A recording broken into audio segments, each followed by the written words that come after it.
Good morning, everyone. Welcome to the 9th International Conference Recording in on progress. ICT for Smart Society. My name is Ayu Latifah. I will guide today's conference activities. Welcome to the participants, researchers, keynote speakers, Mr. Dr. Fadil, and Professor Suhonu Harso Supangkat. Hopefully, we are all always in good health, and this event runs smoothly until it finishes tomorrow. In accordance with the rundown of the event that has been conveyed to all parties, the event will begin with opening speech, which will be delivered by Mr. Fadil as organizing committee, followed by Professor Suhono as General Chair. From Mr. Dr. Fadil, you may start immediately.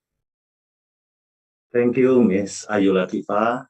Assalamualaikum warahmatullahi wabarakatuh. Good morning, ladies and gentlemen. My name is Fadil Hidayat, and I am from Smart City and Community Innovation Center, Bandung Institute of Technology. Respectable Head of Smart City and Community Innovation Center, ITB, Professor Suhono Harso Supangkat, Honorable Keynote Speakers, Professor Junsuk Hwang from Seoul National University, South Korea, Professor Hamam Riza from National Research and Innovation Agency Indonesia, Professor Toshio Obi from Waseda University, Japan, Professor Muhammad Saidi from Muhammad University, 5, Morocco, and Dr. Venka Tachalam and Bumozi from area. Honorable all authors and guests, on behalf of the organizer, allow me to extend a warm welcome and express our gratitude for participating in the 9th International Conference of ICT for Smart Society 2022. This annual conference is proudly presented by Smart City and Community Innovation Center, ITB, and supported by Ministry of Education, Culture, Research, and Technology of the Republic of Indonesia. As we all know, has been more than 2 years that the world has faced the COVID-19 pandemic situation. The economic and social disruption caused by the pandemic is devastating. Only together we can overcome the impact of the pandemic and prevent its escalation. Therefore, the theme for the international conference this year, in accordance with the spirit of the Indonesian G20 presidency, recover together, recover stronger, and smarter. Smartization, governance, and collaboration. Throughout these 2 days, August 10 and 11, we will be learning from 5 prominent keynote speakers from several countries, including Indonesia, South Korea, Japan, India, and Morocco. Also authors from several countries, including Indonesia, Philippines, Sri Lanka, United Arab Emirates, Finland, India, Japan, Bangladesh, and Malaysia will share their research and ideas in parallel session. Call for paper of this conference begin in March 2022 to April, then extended to May 2022, and we receive 164 papers and 97 papers accepted will be then presented in the parallel session. The accepted paper will be submitted to the IEEE for review, and if it passes, it will be published in IEEE Explore and indexed by Scopus. The international conference agenda has been sent via email to the registered address and can also be downloaded from the link in chat box from the organizer. A hint to all of our speakers, we are on the record. Our speech and our discussion in keynote session are being recorded and streamed live. Finally, I would like to thank all those who have been involved in making the 9th International Conference on ICT for Smart Society 2022 a success. Thank you very much for your attention. Thank you. Assalamualaikum warahmatullahi wabarakatuh. Waalaikumsalam warahmatullahi wabarakatuh. Thank you, sir, for the speech. Then the next speech that will be delivered by Professor Suhono Harso Supangkat as the General Chair of this conference. Please, Professor. Professor, you may start immediately. Thank you, Ayu. His distinguished speaker, Professor Jun Sek Hwang, Professor Technology Management, Economic and Policy Program, Seoul National University, and another distinguished speaker that will become in a spare time, Professor Muhammad Saidi and Shias Muhammad, University of Rabat, Morocco, Professor Toshiobi, my senior from Waseda University, Japan, Professor Dr. Hamam Risa, Principal Expert, National Research and Innovation Agency, President of Karika Indonesia, Dr. Venkatasan Ambumoshi, Director of Research Strategy and Innovation, Economic Research Institute for ASEAN and East Asia. And also my colleague from Indonesia and also from IEEE in the world, and also from Asosiasi Prakarsa Indonesia Cerdas, Smart Indonesia Initiative Association, my colleagues from university, also from Bandung Institute of Technology, and the researcher from the world. Good afternoon. Assalamualaikum warahmatullahi wabarakatuh. Ohayo gozaimasu. Thank you for your join in this 9th International Conference of Smart City, ICT for Smart Society. This conference was initiated 9 years ago when we start consider and active on smartization, start with smart city. And during this decade, there are a lot of definition, there are a lot of trial and attempt to make region like in city and also in a maritime, village, urban, and also in sectoral becoming smart mobility, smart city, smart maritime, and also in sectoral. And also there are a lot of terminology in digitalization and smartization. Digitalization, smartization, or digital transformation. In our country, there are also some,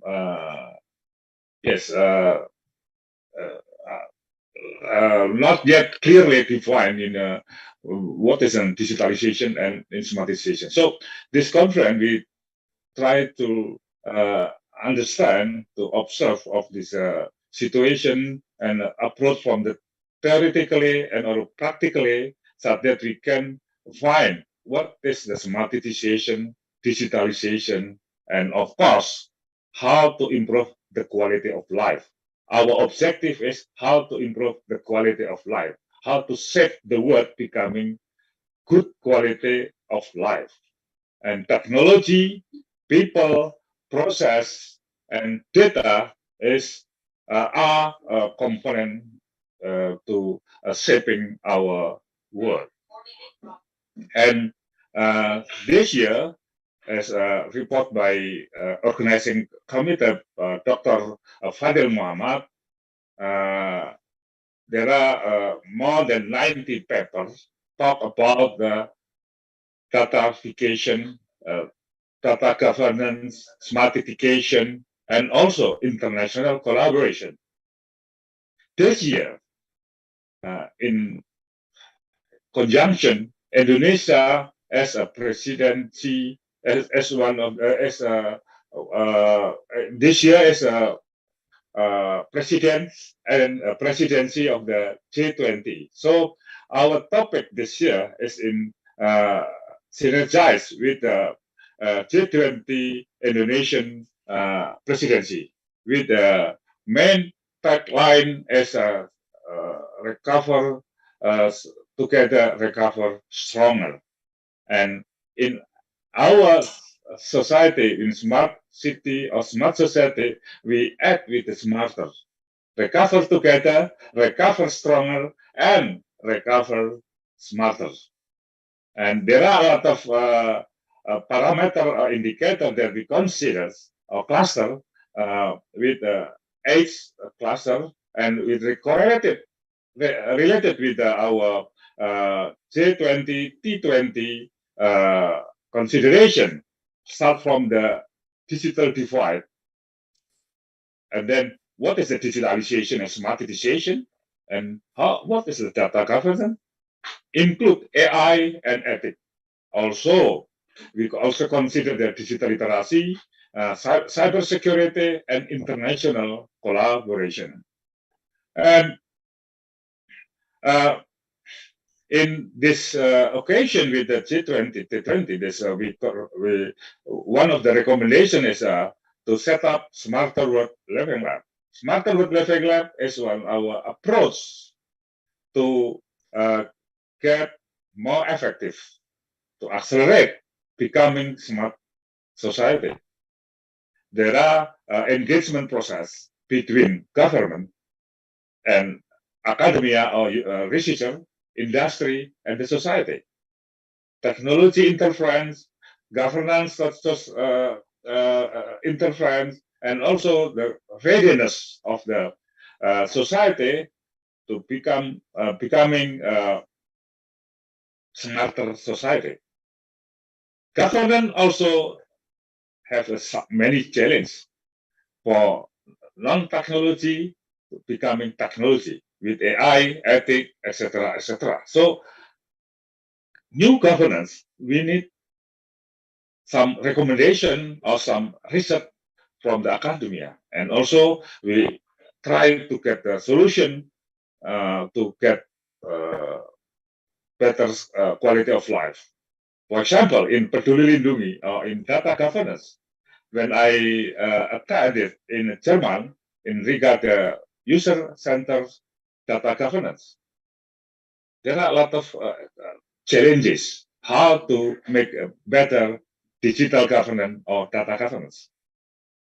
And also smartization with the engagement between governments, academia, also industry. We need research and also approach to better. International collaboration is smarter world living lab. We are waiting for from researchers in the world, from the government in the world, academia from in the world, also industry from the world.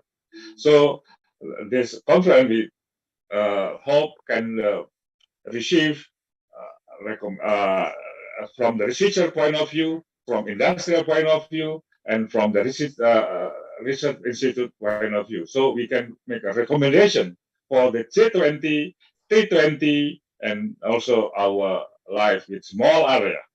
Indonesia, with the Smart City and Community Innovation Center as a host institution for T20, now propose for the Smarter World Living Lab, and we start with 4 location, 2 in urban area in Bandung, in Braga area, and then Dago near campus ITB, and also near the sea in Indramayu with the village Smarter Living Lab and also Maritime Survey Lab. Also, Sumatra Utara interesting to join. So we also invite you from everywhere in the world to join in the Smarter World Living Lab.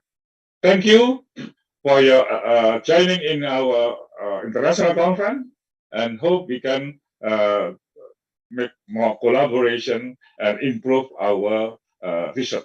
Thank you very much. Thank you, Professor, for the speech. Then, to save the time, next we will enter the first keynote speaker session. Professor Jun Suk Hwang, Professor of Technology Management, Economics and Policy Program, Seoul National University, Republic of Korea, which will be moderated by Mr. Dr. Adi. Please, sir, you may start immediately. Okay, thank you. Assalamualaikum warahmatullahi wabarakatuh. Selamat pagi, good morning for all of you. Ladies and gentlemen, my name is Ari Ahmad Arman. I'm assigned by the Committee of Conference to be a moderator for this first session, opening sessions. I'm a researcher and lecturer from ITB. In this session, we have one special invited speakers, Professor Jun Seok Kwon from Korea. How are you, Professor? Professor Jun? Hello, Yeah. hi, Professor Ari. Hi. I really appreciate your introduction. Yeah, thank you. The condition of Seoul. I Well, see from the news, they're hit by flood. yeah, we have actually very big disastrous, rainfall for last 2 days, and then actually that actually shows us how important to us and to as a town or city to do react to the these kind of natural disaster. Especially, I think we still experience a lot of this climate change effect, which is global thing, but at the same time, how we prepare with data is very important one. We realize that both data and actual infrastructure need to be upgraded. Yeah. May our friend and your family be safe, Professor Jun. Yeah, well, I think as you know, I'm running an organization also called Global R&D Center, which I have actually office in 3 different campuses. But I think I asked them before the day that asked everyone in the institution to walk home. So at least in our, the staff member were safe. But I think some of those, who are responding late and that would not be able to actually, reduce some of the like a loss of some of their kind of resources. So thank you for asking. Yeah. Thanks for the technology. In this condition, we can still talk each other by technology. Let me read a brief profile about Professor Jun. Professor Jun is professor of Information Science and Technology at Technology Management, Economic and Policy Program, and Director of Global R&DB Centers, International Technology Professional Programs, and Transdisciplinary Graduate Program in Smart City Global Convergence in Seoul National University. Professor Huang received his PhD from University of Pittsburgh and master degree from the University of Colorado. Professor Jun Seok Huang will share his thought, idea, and experience regarding data policy. We know today there is a shifting from the technology to the data in the strategic view. Technology is becoming more available and easy to adopt, while data is very specific and unique, and can generate tremendous value for all of us. That's why data policy become very important in this today situation. Professor Jun, you have 20 minutes to deliver your presentation. I will remind you when you have 5 minutes left. Please, Professor Jun. Thank you, Ali. Selamat pagi, everyone. So I am very fan of Indonesia, and I was very happy that your country has a G20 presidency. Especially, also, I congratulate Professor Suhono and improving and also integrating and developing for the community as a global community under the presidency of the Indonesia in G20. I'm very honored to be back here and in your community. Actually, I'll be going to Indonesia, Lombok, and Jakarta in 21st of this month, and then we actually build some professional institute in Lombok, Undam, University Mataram, where we have alumni, and we have actually big donation from Samic Instrumental. And so I'm leading that group and to do that one. But on the way back, I'll be in Jakarta. And then having some big Indonesian alumni meeting. I just had also Indonesian applicant who are applying for our PhD scholarship on our smart city and also ITPP. which and for next year. So I'll keep receiving some of your great leader from your country. I greatly appreciate that. So I will make it a little bit short, and then maybe dwell more on Q&A. Well, it's not necessary for me to emphasize the importance of use, right? The data, or the use of the data. And definitely, without data, you cannot create information.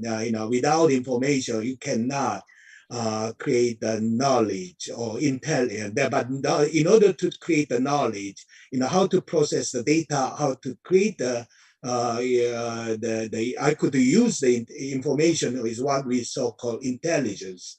So intelligence as a factor of the technology in the, like AI or big data and other and smart technology, but also intelligence has a factor into the human learning, right? And then human capability of learning. At the same time, also organizational learning. Like a conference or community building, what we are doing also has a very strong intellectual capital we are building up, and also that creates a very smart value. I'm going to share how I create such kind of ecosystem technologically, right, and the individual learning, and finally environmental and organizational what we do with the context of the smart city as a university. So, well, I think as you know that I've been nurturing a global network to do data transformation since 2003. So we are reaching 20th anniversary of having all these international network. Already 80 countries, more than 400, data transformation, leaders, heroes in the world. Whom I'm sharing also with all the countries, especially also we have a very strong alumni from Indonesia. And I hope, let them to be exposed to some of your community later. But I think we have some website and network that, also introducing all of our network. And how, I've been thinking how we actually get a benefit of these leader in the global social capital we have. And then what we decide is civilization is common for everyone. And civilization is the way to improve current society. And then but we need a new civilization, not by the coup or reform or revolution, but peaceful knowledge reformation, or and what we find is Industrial Revolution 4.0 or digital transformation, and what are the, we have a strong capability to reform our society. And that is my vision as a scholar like Dr. Suhono, how we improve our society into different level of paradigm, and then but in a peaceful way with the knowledge which we see that is the most strong and strongest the tools and weapons against the problem that we are having in the world. And so that is, big vision behind it. In order for us to the value we are chasing for this smartization and smart city using data, try to create, try to solve the problem that we are facing as a global community. And G20 definitely, I think also, Indonesia is a big part of also these, SDG and also digital divide, also, and also the Industry 4.0, and also your country planning for having a new capital, which I believe very visionary, and hope that works well. And so anyway, we need a great transformation for the world. In order for us that I realized that university is not just school, it is actually civilization builder.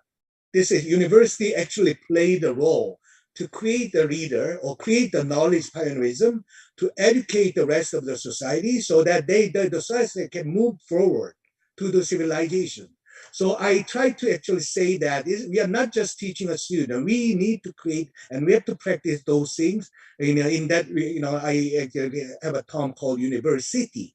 Okay? And then, university is a center of civilization where you can show the civilization happen, like in ahead and the forward looking, at least 30-year advanced, one generation more advanced when you see the people like you or we in the university, which I'm creating a university in that way, in the one of the best university in Korea, Seoul National University. But with this kind of globalization, vision, and smartization, now as a new ranking, like below 30, 29.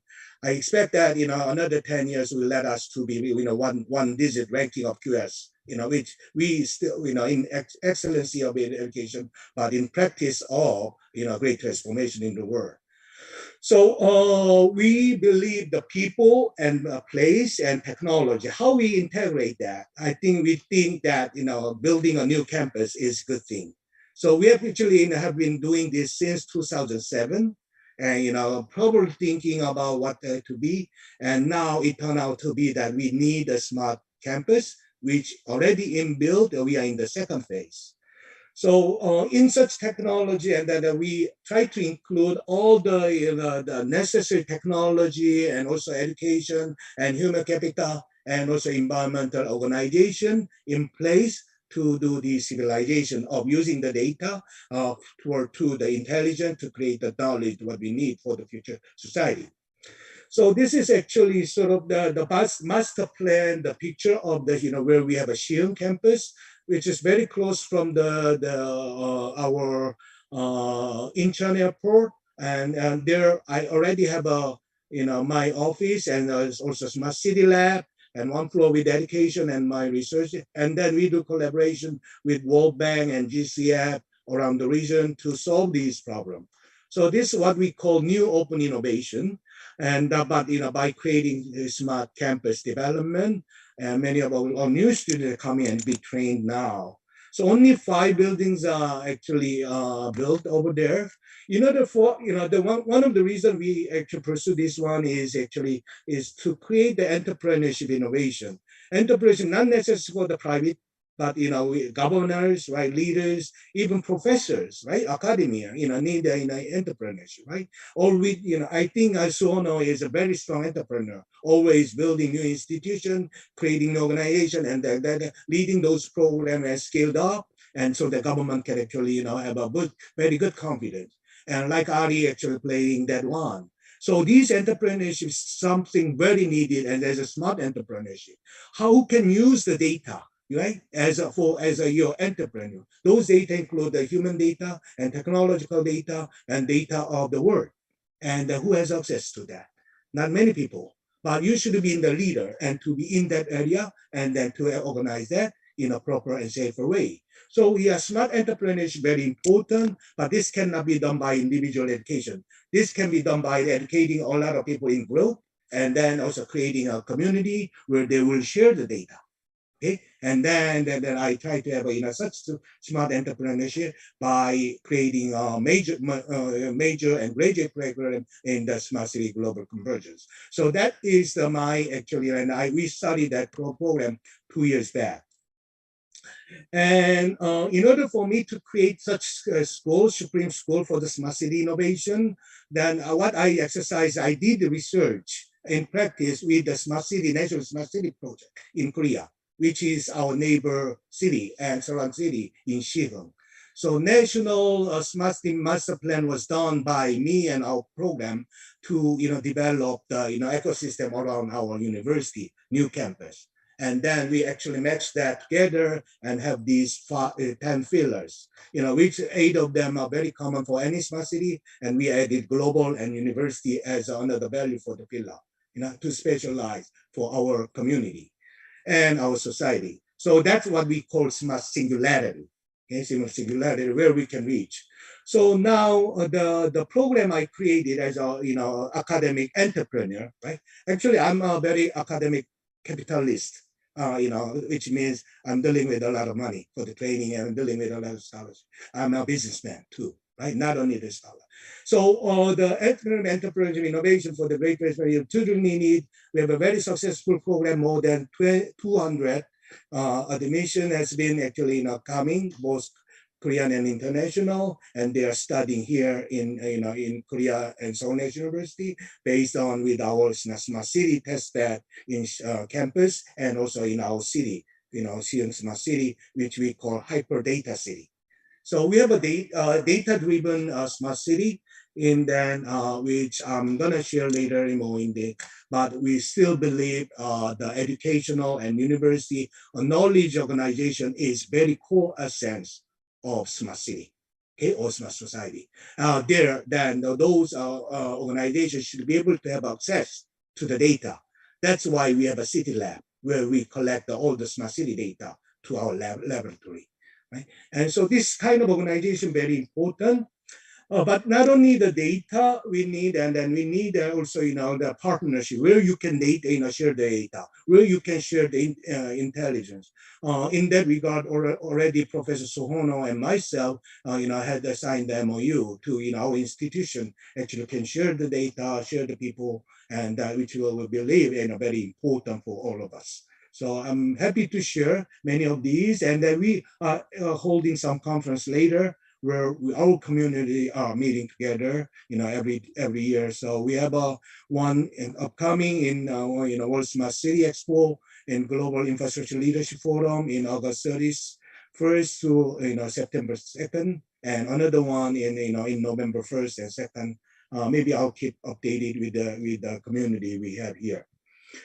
So the data, where are the data generated? I think here some of the value where we can focus on for the data, for the economy, data for the living, right? Data for the governance, right? And data for itself to manage and collect. And so 10 pillar where we have hyper data that to be, and out of it, so some of the business model already in practice.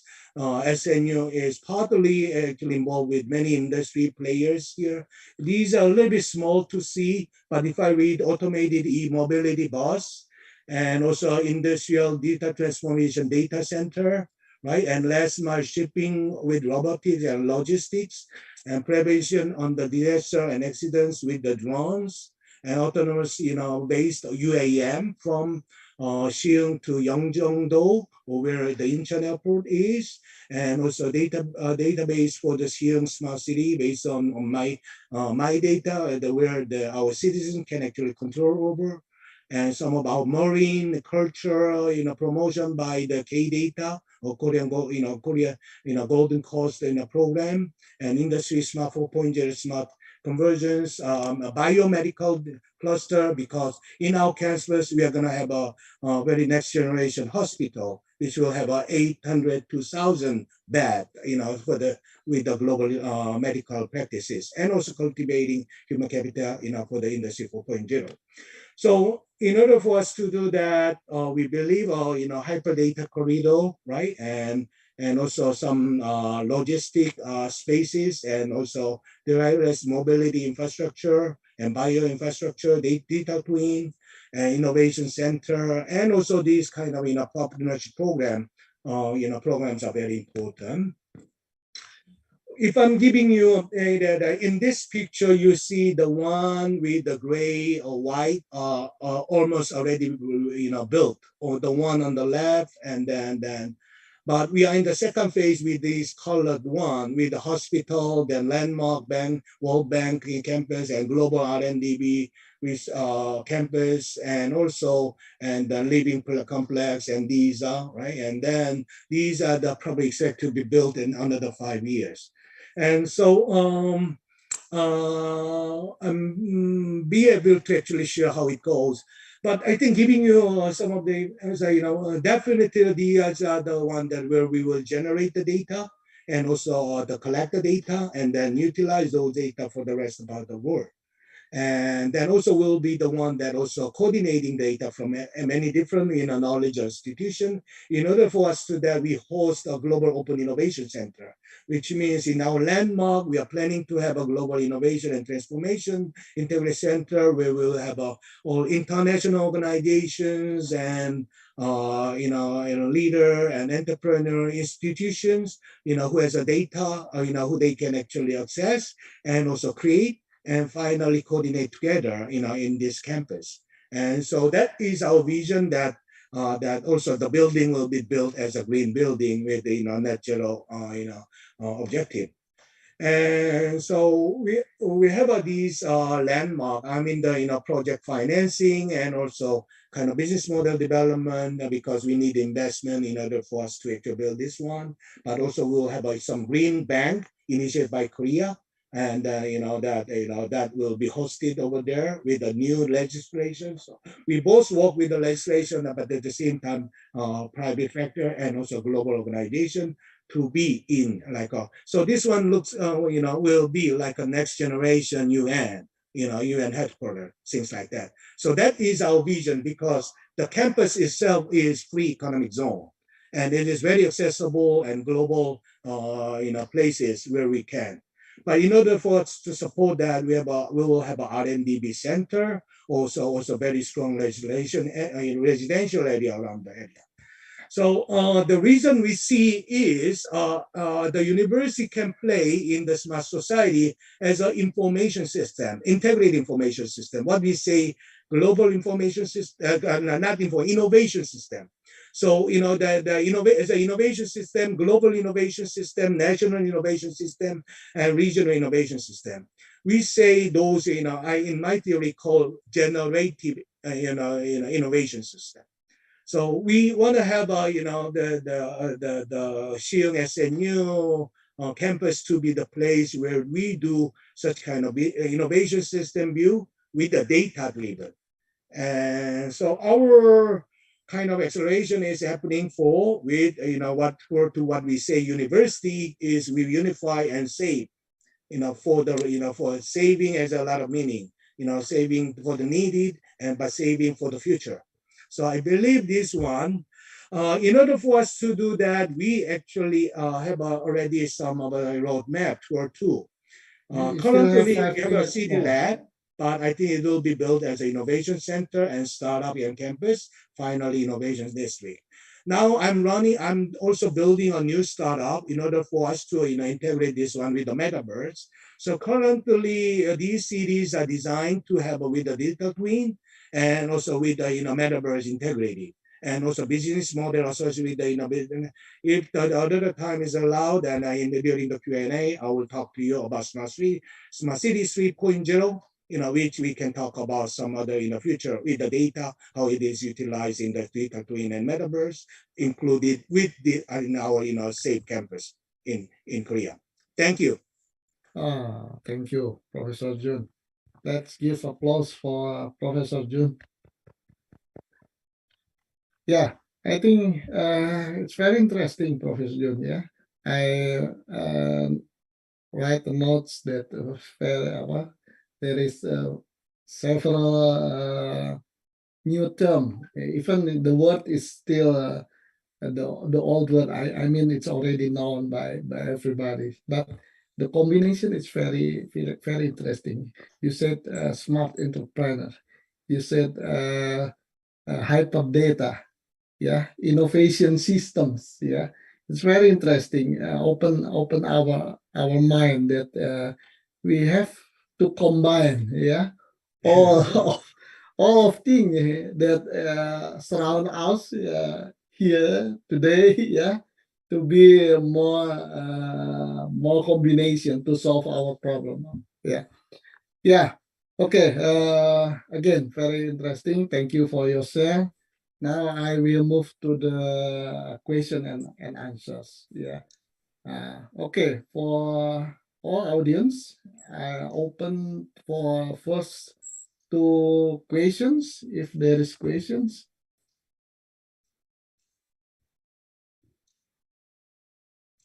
I think there is one questions. Sorry.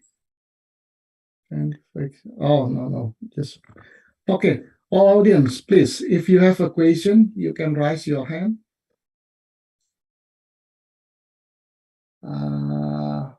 Mr. Alex. Okay, you can start to say your questions.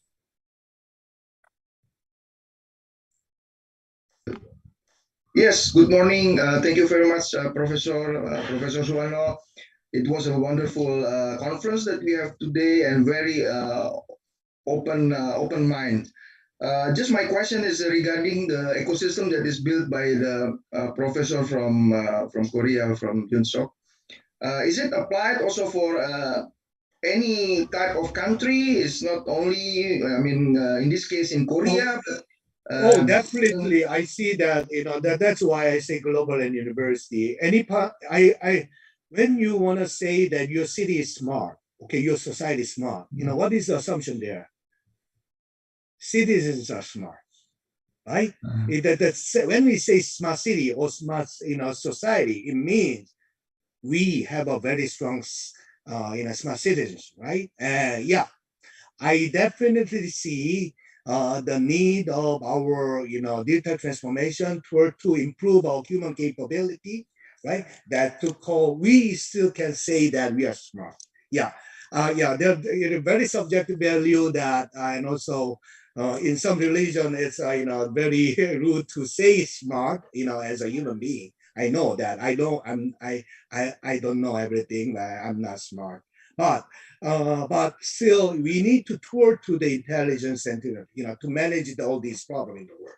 So, and then we need to share the knowledge. We need to share the data. We need to inspire the people. And then, that is the beginning. Smart cities start with the smart education, right? And then the definitely you need knowledge organization like a university or like an institution where they can do some kind of those progressive education training for your citizen, for the people, and for your leader.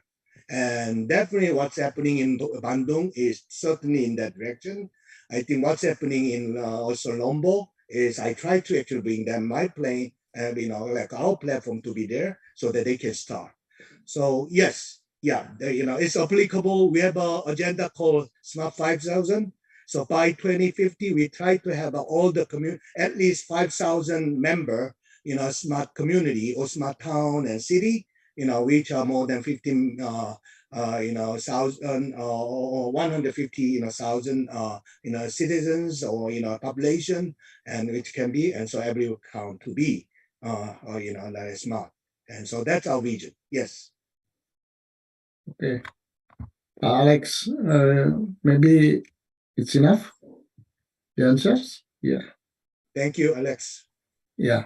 Okay. Maybe there is other questions?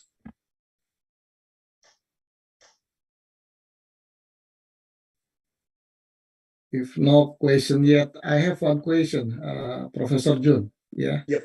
I represent the country like Indonesia, still I think still developing country.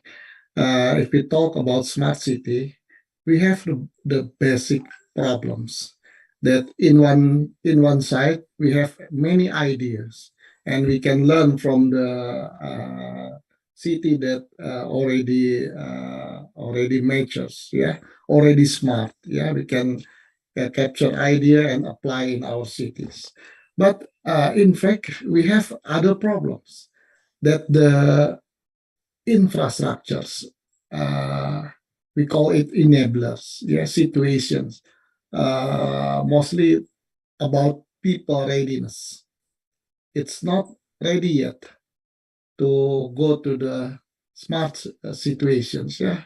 Yeah, bad people behavior. I know you already you mentioned that you're familiar with Indonesian situation. You can see that the Indonesian people still are not ready fully yet, yeah, for smart, very smart environment. What should we do? Forget about smart city and postpone for 10 years? Or in parallel, we improve our problem and also going smart.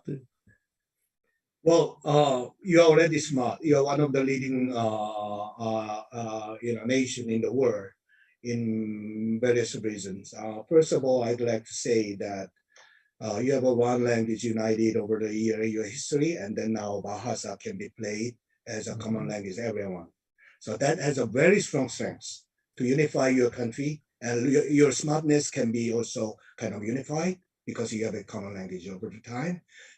But and in addition to that, how to deal with this technology, the languages and culture with technology and technologies to be democratized. That means access to the technology over different, right, the community and say the city, and that is a next level.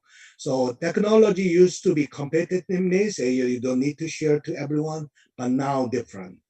Technology plays like languages. If you don't give free languages to the population, then people would not have incentive to use the languages, right? And they write it and no reason to learn it. So the technology should not create any gap, right? Or and so we need to bridge the technological gap within the society.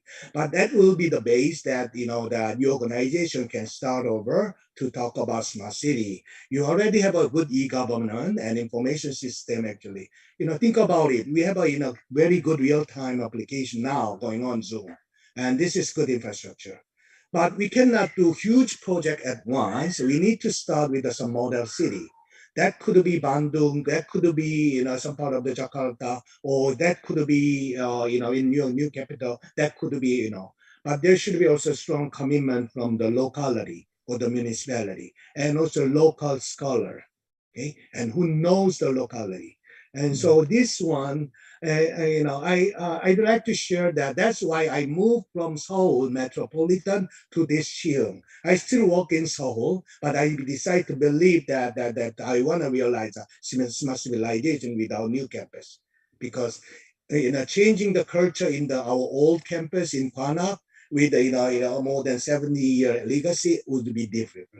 And so that I decide to let me start and let these to be benefiting to everyone, and someone learn, and finally it will be adopted by the soul.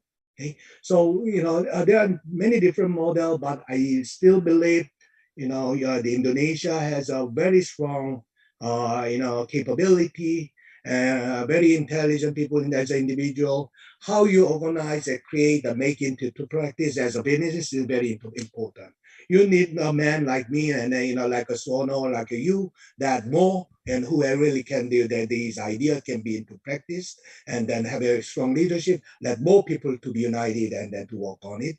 That is important part. I realize there are a lot of great people, but I know that organizing and then making a community of practice of that is not need another step of commitment. It is commitment of 10 years or more than 10 years. But I think this community conference has a strong potential to grow. So I encourage you to keep up being a leader of smart civilization in the world. Let Indonesia be the one of the top leader in the world, and you are ready in terms of another population, languages, and culture diversity, and your democracy, and everything is going on. But it needs to be like another 10-year commitment for long. Yeah. Thank you, Professor John. Welcome. There is another question from Okay. Ahmad Ali. Ahmad Ali, you can ask your question directly here.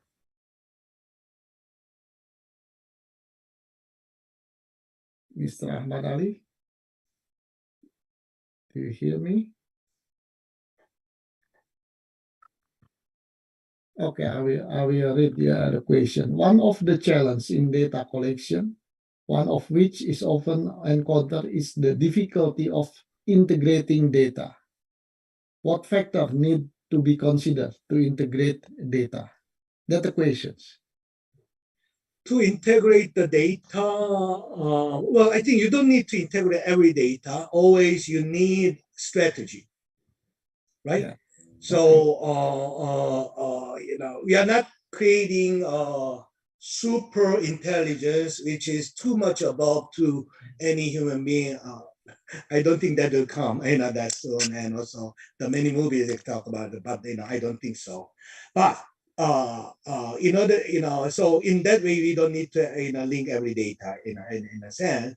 But I think how to strategize data for the, let's say, the healthcare system, right? And then data needed for those healthcare system to be what are the it is still very large set. The all citizen in Indonesia to be in the healthcare system, right? And then and there are health organization in very different level, right? And there's the insurance with very complex and also so I think strategizing and then each pillar of those health, the data set to be integrated, led by good leadership of organization and data governance, right, within the sector and those sector, So when we say even data center, it means it's not collecting all the data. Data center for especially for the smart city or strategized center for some specific purposes, right? And then that doesn't mean that that means that you don't need to have only one data center in one city, right? Smart city. The smart city will have depending on the data strategy, they may actually assign or allocate data governance to the company, to the government organization, to the university, depending on the use and strategy of the data.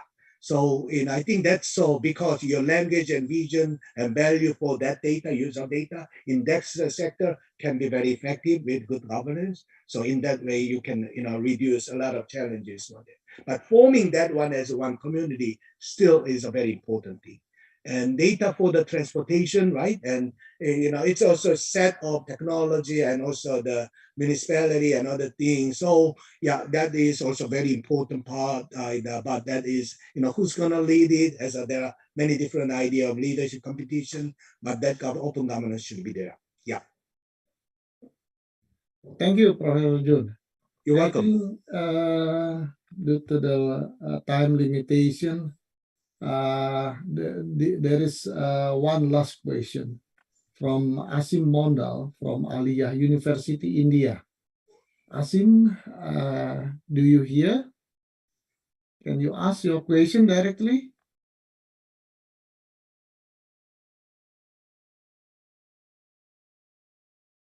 Okay, I will read the questions. Yeah. Very simple. You talk about smart urban development. What about rural area? That's the questions. Oh, yeah. Well, Okay. I think I was when we say city, as it is kind of urbanization. But when it comes to the smart city or smart civilization, it does not mean that who's rural, who's urban. Okay, because we'll be connected by the data, and physical location actually does not mean that much. Is rural not smart these days? No, I think that rural can be So there's no difference of urban and rural.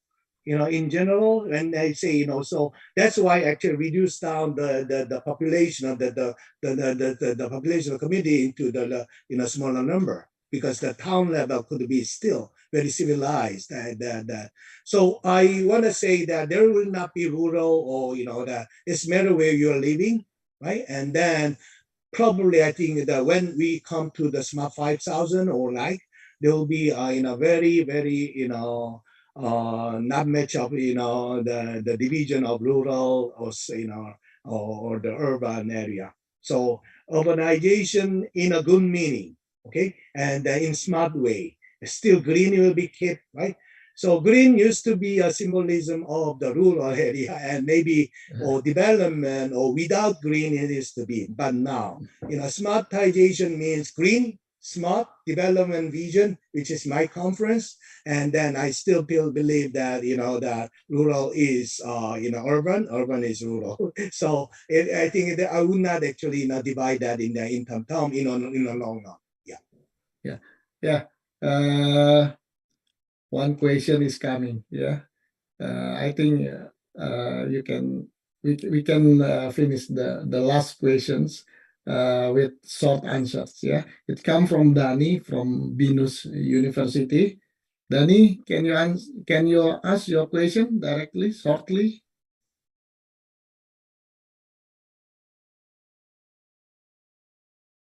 Maybe Oh, Danny, Donnie, you are muted. So you can unmute yourself. Yeah. Okay, Yeah. Dani. Yeah, thank you. Ah, I please had shortly, some trouble Dani. to Yeah. unmute myself. So, Professor Jensep, I wonder, do you have any best strategy or approach to collecting data among stakeholder of smart city? Because I think if we use a single data center, like you said before, there are some difficulties to implement in Indonesia because I think several stakeholder will have different data policy in Right. their organization. So what is the best method for this? Do we need some kind of open data Recording policy stopped. or blockchain as a data index? Thank you, Professor Joseph. Thank you, Danny. A very important question. Don't expect that Recording you in can progress. Danny, don't expect the data to be collected by your request by even though you have authorization. No, I don't think so. So it needs a very high level of the trust and also legal also protection and partnership. So trust building is very important, right? Between the organization or between the data we're collecting or sharing, right? And finally, we're generating. So not everyone gives out this one because how these data can be used for the rest of you cannot make that one prediction in advance, right? So now you see that the data they can use is very limited. But later on you realize you gave a very strong, very important data later. So that kind of things happen in a world because intelligence will improve, right? So that the data they cannot use for at this moment that we give out that, but that the data that is very critical data. Okay. So in order for you to that, how to improve that trust level within the organization, within the society, there are many things that education and trust building partnership and anyway, you have to have a know the people. Would you be willing to give me a data without knowing me, without it? I don't think so, right? And then even just get introduced, well, no. I think there are a lot of legal conditions, but also, is that all? No, culture, right? These are very important data, and generally, you got each community to be in some sense that commonly shared identity, right? What we say, vision or partnership of something, right? And so communitize the places where you will be sharing or collecting data, and then creating one community of practice, right? In an organization or in a framework, right? Without that, you cannot have a scalable data collection over the time, right? But once you have, 1 member, 2 members, 3 members, 6 member, 10 member, right? That it has a network externality, right? And then positively you can have a higher level of trust, and that is most important thing. At the same time, also try to make it not to control by one organization, but one by even power of the government, right? Because power of government changes over, right? So you even don't give a full right to everyone in police. Even there should be a very strong legal procedure to collect and to share these one, and so strong legal safeguard is also necessary for that. Right? So before you move on to that, and preparing those are the like role of this community or G20 or initiative in your country too. Yeah. Thank you, Danny. I think that was a great question. Yeah.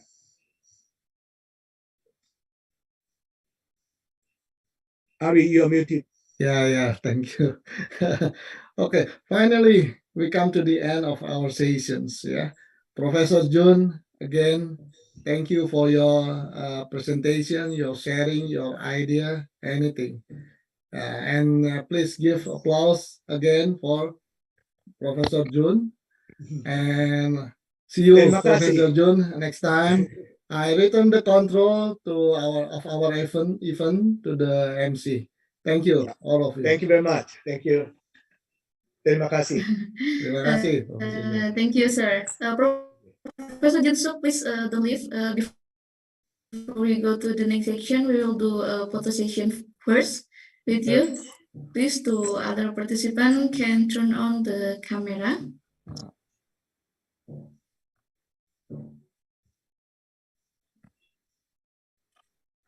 Yeah, I will take the photo now. 3, 2, 1, please smile.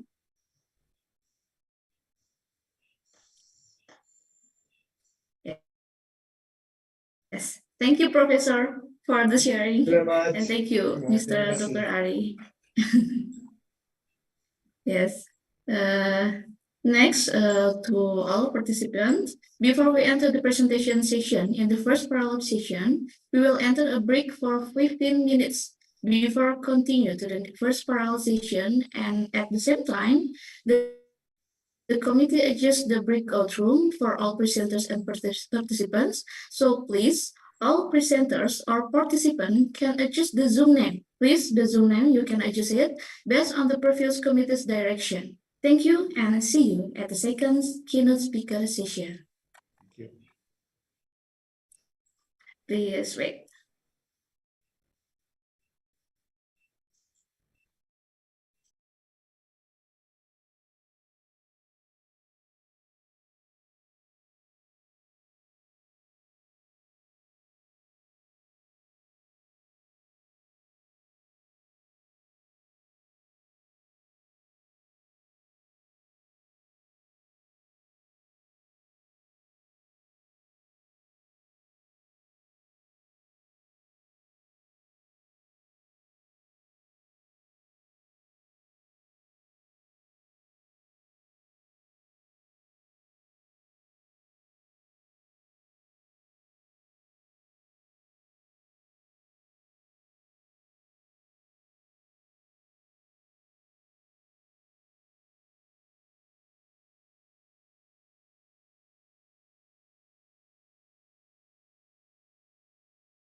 Good afternoon, everyone. Before we enter the second parallel session, we will enter the second keynote speaker session first with Professor Muhammad SID and NCS Recording in Muhammad V progress. University in Rabat, Morocco, with the theme Smart Society and Technology, and Dr. Venkatachalam Anbumosi, Director of Research Strategy and Innovation, Economy Research Institute for ASEAN and East Asia. With the theme Great Information Technology, which will be moderated by Mr. Dr. Sandi. Mr. Dr. Sandi, you may start immediately. Okay, I'm ready. Thank you, Miss Ayu. So I Yes. continue. Yes. Okay, thank you once again, Miss Ayu. Okay, ladies and gentlemen, may I have your attention, please? Our second session keynote speech on International Conference on ICT for Smart Society, ICISS 2022 is about to begin. Honorable Mr. Suhono, the head of SSCIC, the chairman of ICIS 2022, Dr. Fadil, our honorable keynote speaker, Professor Muhammad Saidi, and Dr. Venkata Chalam Anbumozi, and of course, distinguished audience, ladies and gentlemen, good afternoon. Assalamualaikum warahmatullahi wabarakatuh. Please introduce myself. My name is Hendra Sandi Firmansyah. I am a researcher at STCIC ITB, and I will be the moderator for the second keynote speech session on ICIS 2022. First, I would like to welcome to all of you to the second session of ICIS 2022 keynote speech session. In this occasion, we would have two presentations from two excellent speakers.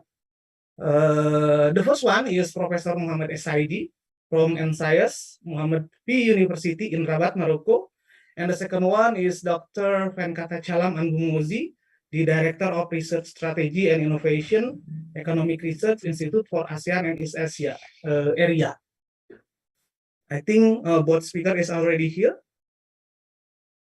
Okay, without any further, I would like to welcome our first speaker from Muhammad University of Rabat, Morocco, Prof. Muhammad Saidi. Are you here already, Professor Muhammad Saidi? Yes, Assalamualaikum. Okay, Waalaikumsalam, Professor. Okay, Professor Saidi has been the Dean of NCIS College of Engineering of Muhammad University Rabat, Morocco since December 2011. Prof. Saidi is also has authored and co-authored 5 books and more than 200 papers in international referee journal and conference in the field of electrical and information and communication technology. Today, as the MC said, that Professor Saidi will talk about smart city and society. Professor, you have 20 minutes for all the session, 10 minutes to present, and another 10 minutes for Q&A. For the audience, if you have any question, you can write on the chat room or you can raise your hand in the Zoom after the presentation finish. I think, Professor, this is your time now. Screen and time is yours. Thank you very much. Okay, can you see my slides? Yeah. I can see clear. Okay, so good morning, good afternoon, good evening, Assalamu alaikum. Thank you so much for the invitation to talk in this amazing, wonderful conference.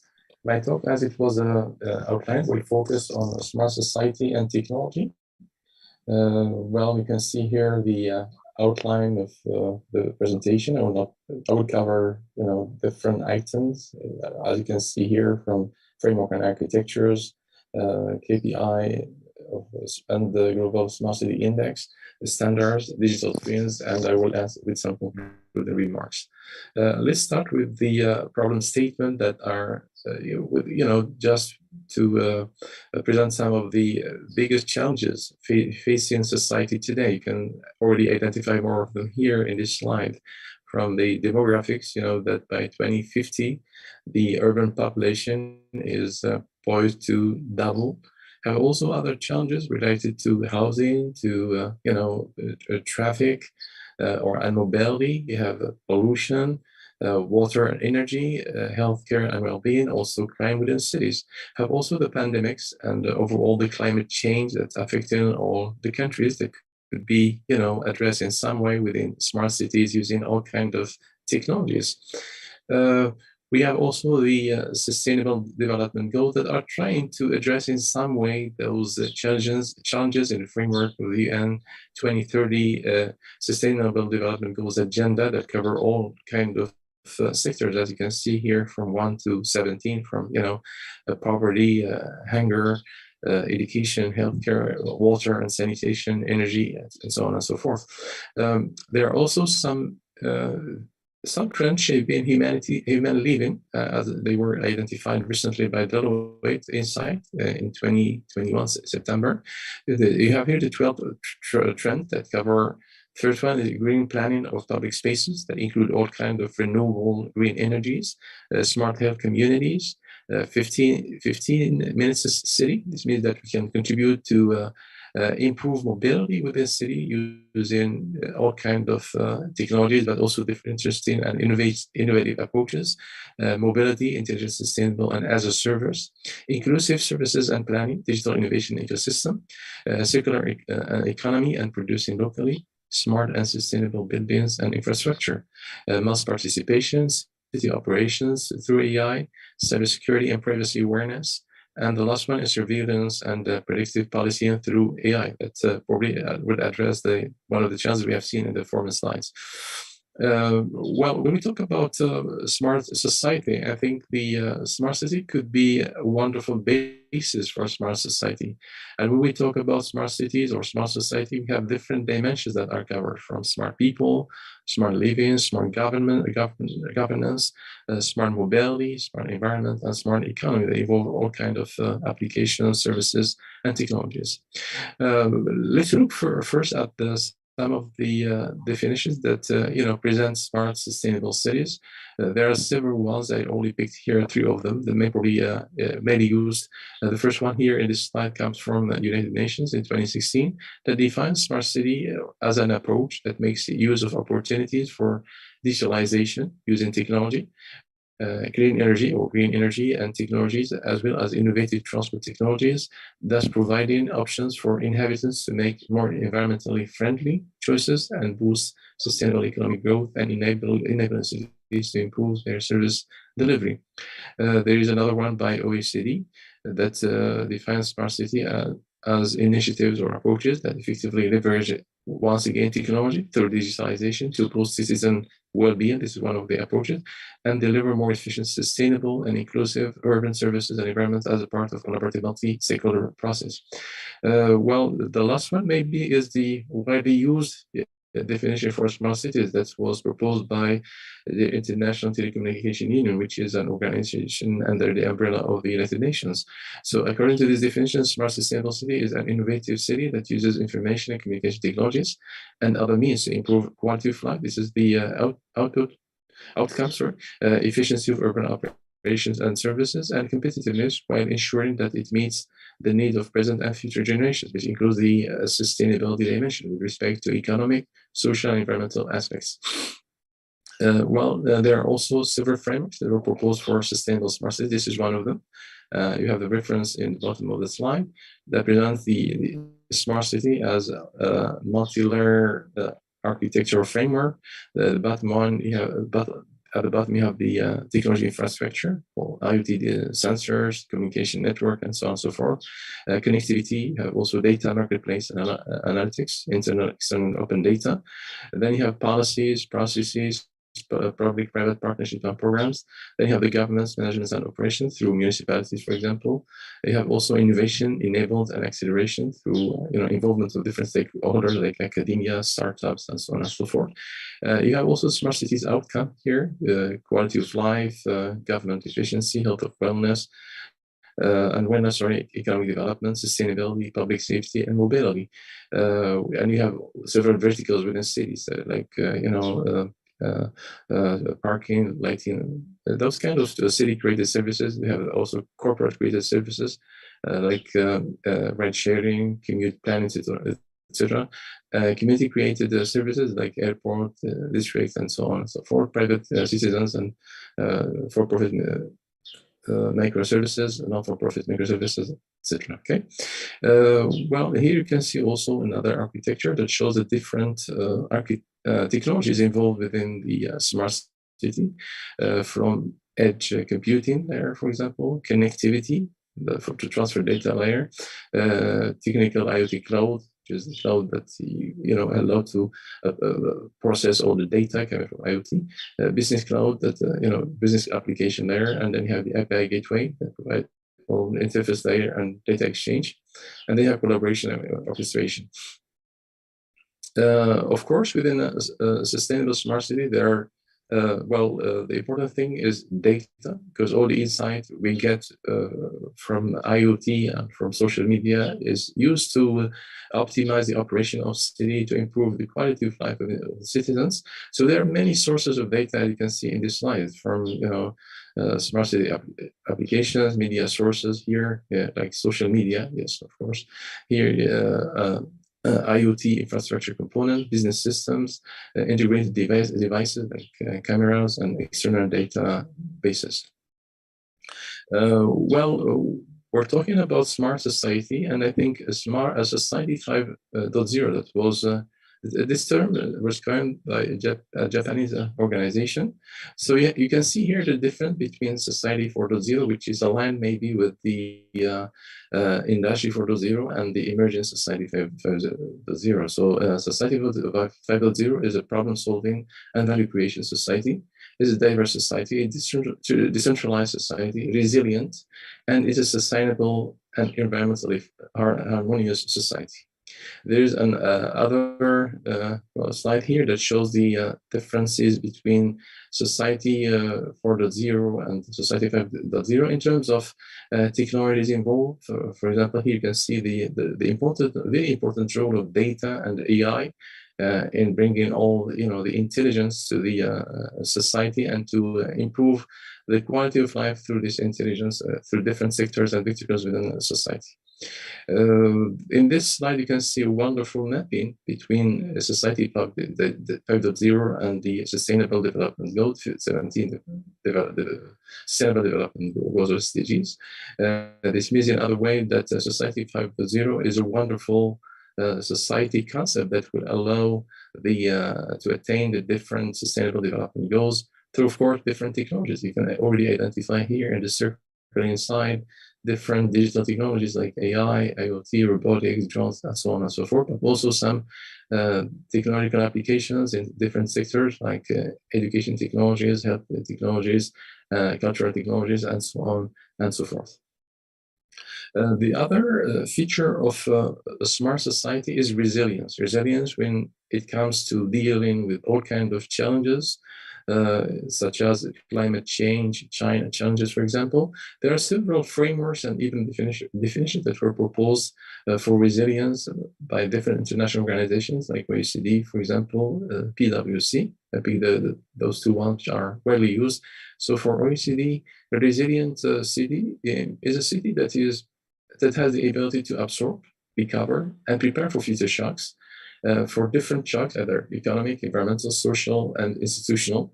Resilient cities promote, or society promotes, sustainable development, well-being, and inclusive growth. According to PwC, this is also a very recent definition that was proposed in framework of the current pandemic. Those cities that have invested in developing capabilities to deal with all stages of the threat cycle. So PwC proposed a threat cycle, which is formed by 4 actions. We have sensing, defending, responding, and recover. So those cities that are well prepared have demonstrated their resilience in dealing with the socio-economic effects of the pandemic. Also, there are some metrics that were proposed by different organizations to measure the performance of society resilience or city resilience. For example, OECD here proposes a framework with 4 dimensions that will allow to measure city resilience, economy, society, governance, and environment. For every dimension, we have different categories. So for example, if we pick economy, we have GDP growth rate, for example, an employment rate, a number of startups and business failures, age and gender of employed, working population, etc. For society, we have migration, age and gender, poverty levels, etc. For governance, we have revenues by source of numbers of community organizations, public sector, subnational governments. And for environment, we have population density, accessible green area, etc. PwC prepared a very interesting framework that could possibly be used to engineer resilience within society and smart cities. So it's a framework that could be adopted to enhance and to build, I would say, mechanism to enhance and improve resilience within smart cities and smart societies. In this framework, as you can see, there are several layers. The bottom one, in the bottom, we have the key stakeholders that involve all kind of stakeholder within society or city, citizens, government, private sector, non-profit organizations, academia.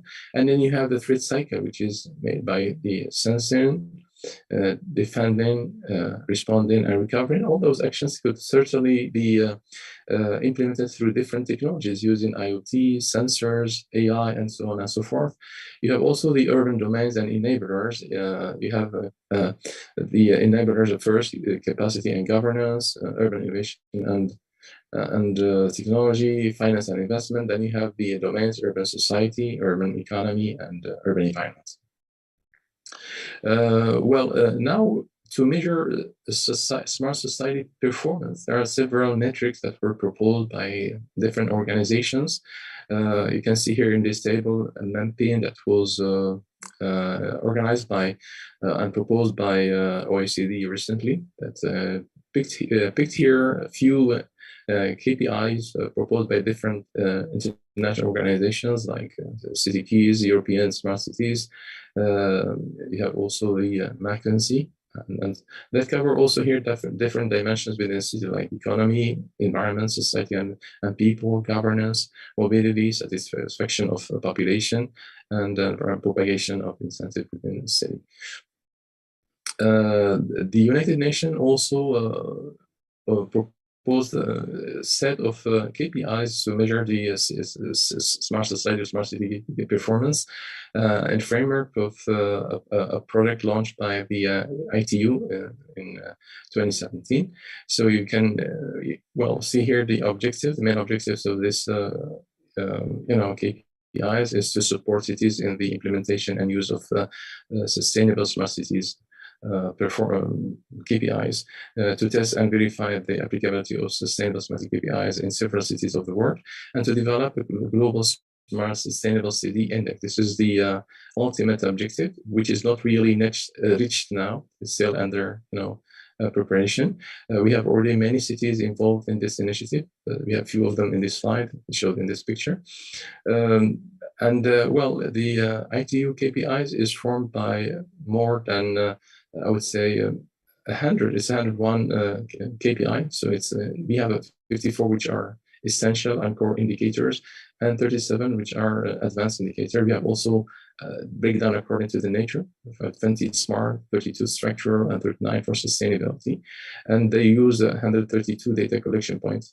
Okay, we are also having here 3 dimensions covering economy, environment, and society and culture. And for each dimension, we have several categories, as you can see here. For example, if you have peak economy, you have IT infrastructure, water and sanitation, drains, etc. For environment, you have air quality, water and sanitation, waste. For society and culture, we have education, health, culture, etc.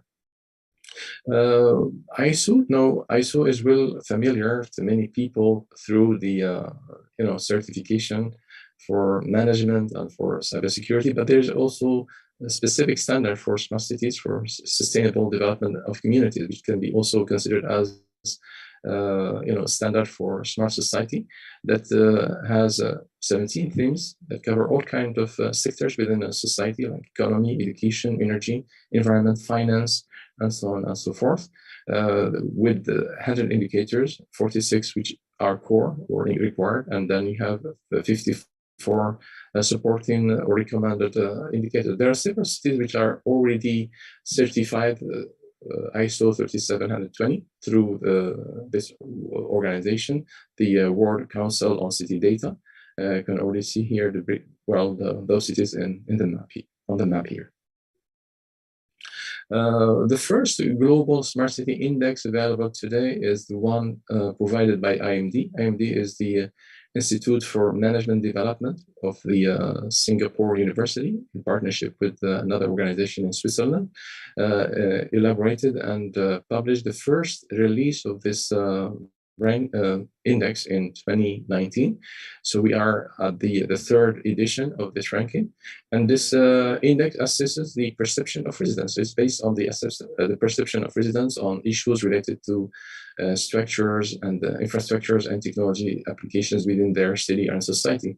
Perceptions from residents are solicited for two pillars: structures and technology. Okay, and then you have other, pillars on 5 key areas: health and safety, mobility, activities, opportunity, and governance. We have 4 groups of cities based on the United Nations Human Development Index score.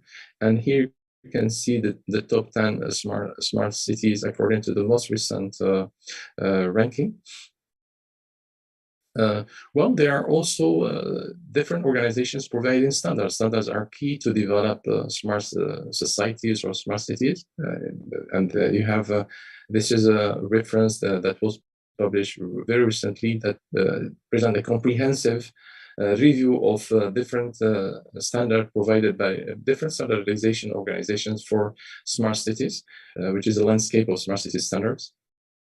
IEEE is also one of the leading international organizations in terms of standards, and more specifically for smart cities. In this slide, you can see several IEEE standards covering different sectors and applications within smart society or smart city, like smart grid for energy, intelligent transportation system for mobility, e-health for healthcare, energy efficiency, cybersecurity, e-governance, smart home, learning technology for education also. There's also another standard under preparation, which is very interesting because it's a kind of guide for cities wishing to embark on a smart city or smart society journey. Excuse me, smart cities. I have 5 minutes more. Okay. Yeah. Okay. Okay. Okay. Let me just here present the last technology for smart society or smart. It's not the last, but the latest one, based on probably the metaverse, the digital twins. That's using the latest technologies to improve quality of life of citizens, and also to mitigate, disaster risks within cities and societies, which is the digital twin. Well, the digital twin, as you can already know, is made of different components. You have technological components, which are all kinds of technologies you already know: artificial intelligence, IoT, data, virtual reality, or metaverse is a very important component. It's used for data management, situational awareness, integration and collaboration, planning and prediction, visualization. You can see here digital twin of city using IoT, cloud, 5G connectivity, AI, big data analytics, and then you have the operations, executive management, operations, different operations. This is to be aware, of course, through different actions taking place in the city, for city planning, for marketing and sales, for partnerships. You can see here a very specific application within a district in Kalasatama in Helsinki, which analyzes wind flows within the district. So we have different colors indicating different wind intensities and orientations. Another application of digital twin is to monitor the current pandemic. It was in Bradford in UK. You can see the map. So the red zones indicate hot regions with high incidence. Green ones is nearly with zero incidence. Another application here is in not very far from your place in Singapore, in Nanyang Technology University campus that developed a digital twin for the whole campus to monitor energy consumption. So the red buildings represent high energy consumption. Utilities can also use digital twin to monitor water consumption or electricity consumption within the city. Security is another application to monitor traffic within the city using a digital twin. NVIDIA and also Facebook announced that they will be building huge metaverse that will allow different applications, including the digital twins. So you can have here the key takeaways, messages, or the conclusion of that. So the state of the art technologies, AI, big data, IoT, etc., represent today an amazing opportunity for building sustainable and resilient smart society. So resilient, sustainable smart cities are key for the development of a resilient, sustainable smart society, as it was explained through the presentation. There are also unprecedented opportunities for academia, industry, businesses out there through research and development, business development, etc.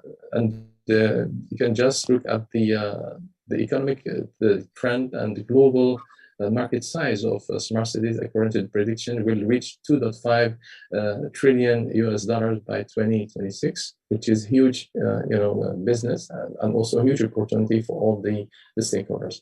Thank you so much for your attention. Okay.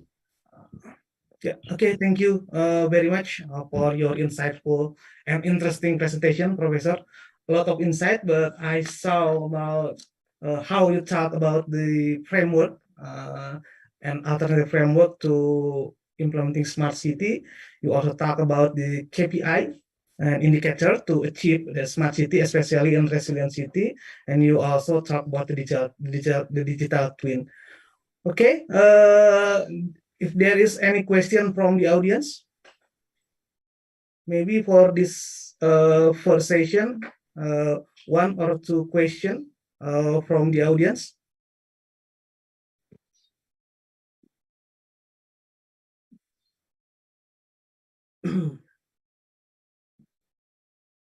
Okay, while we waiting, I already have question from Mr. Dani, Binus University. You can hear me, Professor?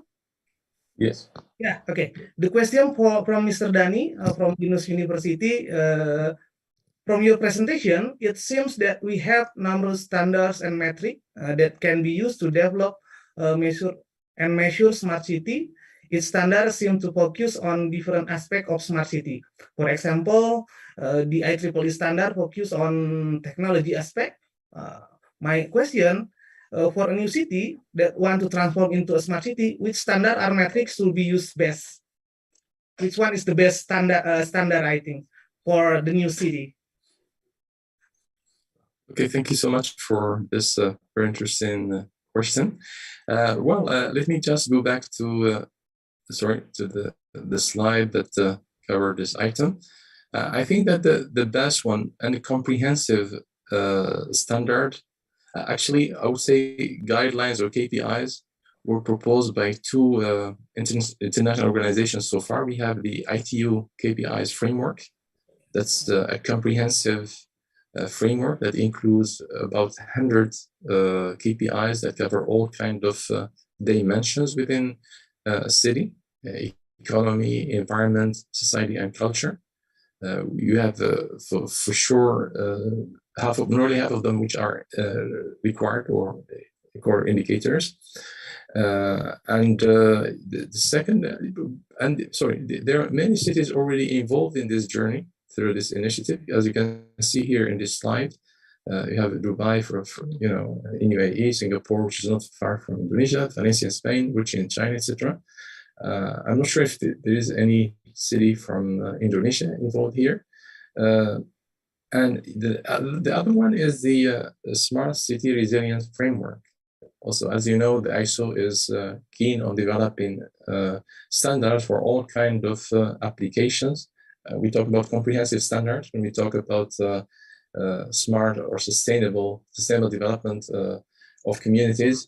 This is also a comprehensive set of standards and requirements that cover all kinds of dimensions, applications, and sectors within society or city. As you can see here in the themes, the list is very comprehensive. And if you look at the document presented, it's not a very bulky document, a very detailed, that present to cities and communities all the details, all the requirements to be certified and to be certified as a sustainable city or sustainable community. And this is not a theory, because as you can see here in this slide, there are already many cities around the world that are, certified ISO 37120. And as you know, sustainable smart cities or smart communities is a very long journey. So we cannot start everything at the same time. So we can work as based on an incremental paradigm or approach, starting from the quick wins, something that we can, achieve very quickly and succeed in sectors that are key for communities and citizens. And also when we talk about sustainable smart cities or societies, the citizen should be at the center of all the initiatives. So we are talking about citizen-centric or human-centric initiatives or, operations.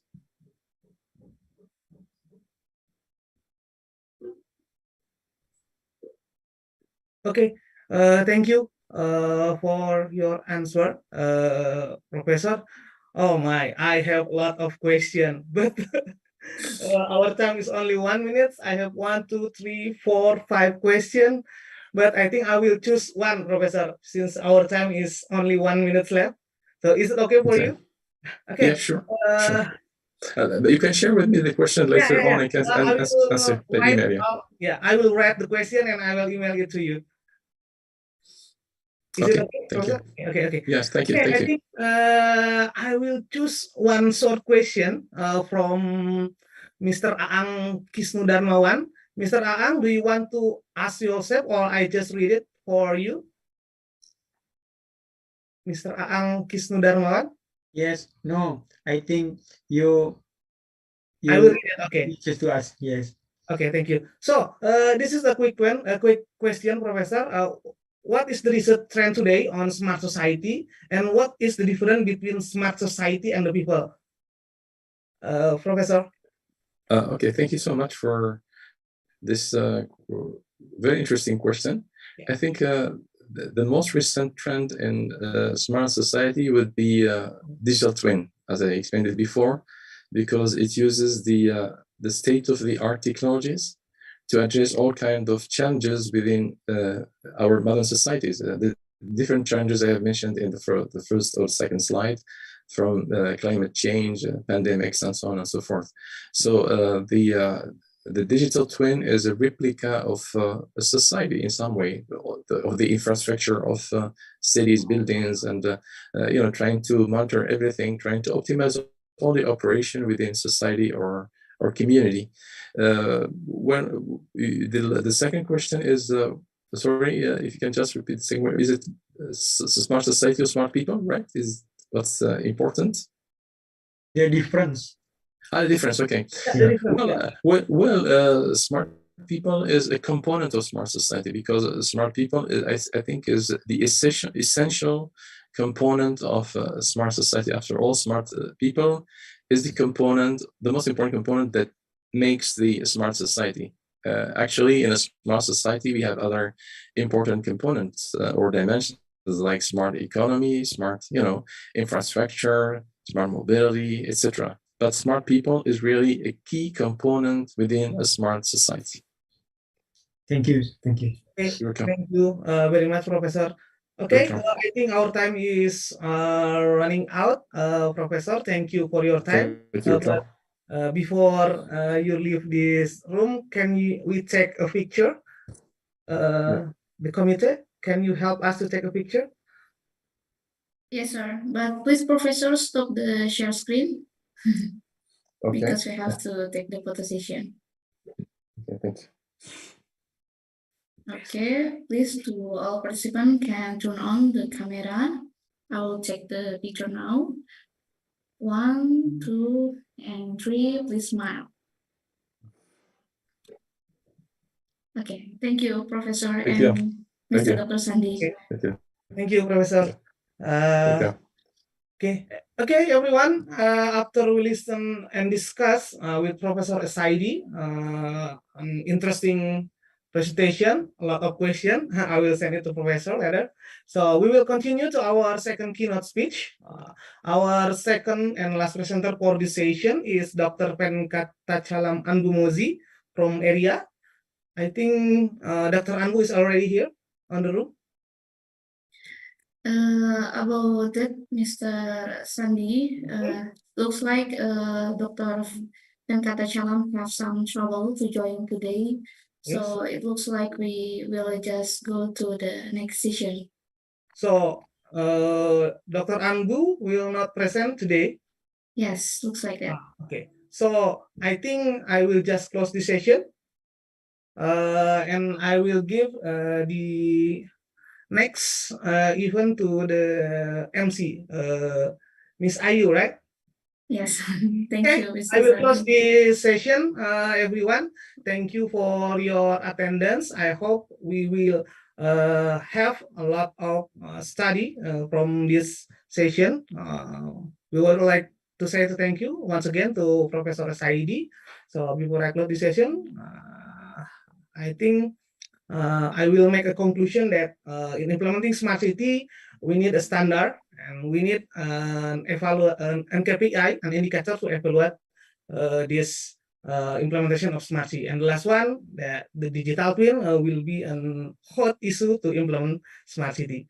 Okay, thank you for all your attention in our last session, keynote speech of ICIS 2022. Thank you. Good afternoon. Assalamualaikum warahmatullahi wabarakatuh.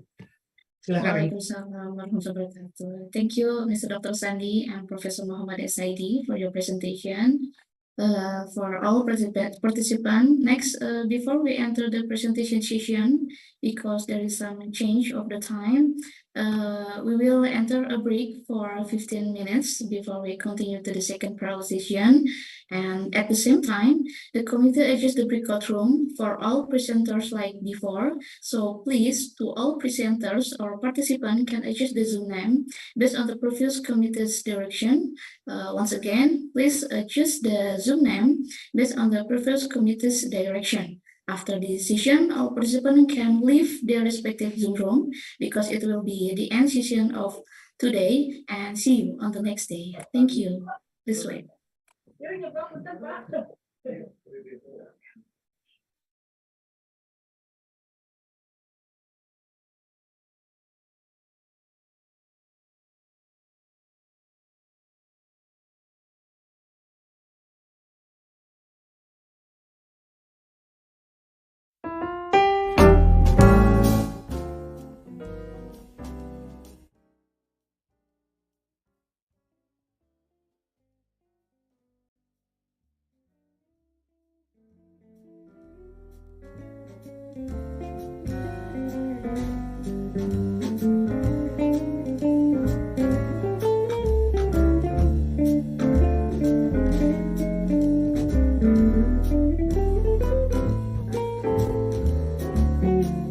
Recording stopped.